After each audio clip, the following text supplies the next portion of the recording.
আবার চলে এসেছি গো নতুন একটা রান্না নিয়ে। আমি এটার নাম দিলাম রসুন মাখন চিংড়ি। হ্যাঁ হ্যাঁ, জানি জানি, নামটা শুনেই অভক্তি লাগলো। তোমরা আবার ইংলিশম্যান, তো ইংলিশে এটাকে বলা হয় বাটার গার্লিক পর্ন। হ্যাঁ, আমি খুব একটা ভালো রাঁধুনি নইকো, চেষ্টা একটু আধটু করেই থাকি।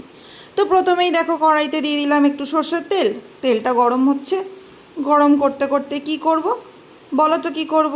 হ্যাঁ, এই যে তেল, হলুদ, নুন মাখানো চিংড়ি মাছগুলো দিয়ে দিলাম গরম তেলের মধ্যে। আবার বলবে বাপু তেল কেন মাখালে গো? আমি একটু কাঁচা মাছের ওপর একটু কাঁচা তেল ছড়িয়েই মাখাই।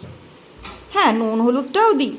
বেশ, চিংড়ি মাছগুলো গুটিয়ে এলে কিন্তু তুলে নিও, আবার কাঁচা কাঁচা তুলো না। কড়াইটা এবার পরিষ্কার করে নিয়েছি, ওর মধ্যে দিয়ে দিচ্ছি মাখন। হ্যাঁ, মাখনের অনেক দাম তো, তাই আমি কিপ্টের মতন ছোট ছোট কিনেছি। কিছু মনে করো না, তোমাদের বাপু অনেক পয়সা, তোমরা একটু বড় বড় মাখনই দিও। আমরা খাবো তিনজন, আমি আমার দুই ছেলে, সেই জন্য অল্প করেই করলাম। 10-12 কোয়া রসুন কুচিয়ে আর 7-8টা কাঁচা লঙ্কা কুচিয়ে ভাজা ভাজা করে নিচ্ছি।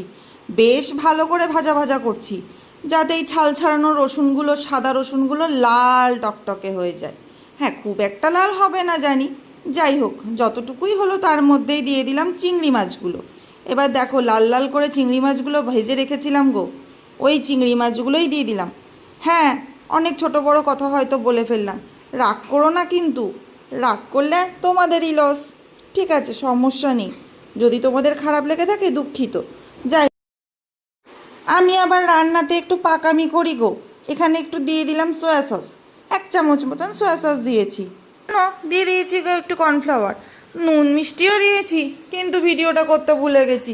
এই যখন ঝোলটা ফুটবে ঠিক তার আগে পরিমাণ মতো নুন দিয়ে দিও, যে যেমন লবণ খাও সে তেমন দিও।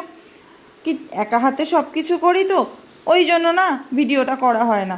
আমার আবার ভিডিও করে দেওয়ার মতন লোকের বড় অভাব। বড় ছেলেকে বললে বলবে আগে একটু ক্যারাম বোর্ড লুডো খেলো তারপরে, ওই জন্য আর বাপু কাউকে অত জোর করি না। যাই হোক, এইটা হলো ফাইনাল লুক, তোমাদের কেমন লাগলো বলো।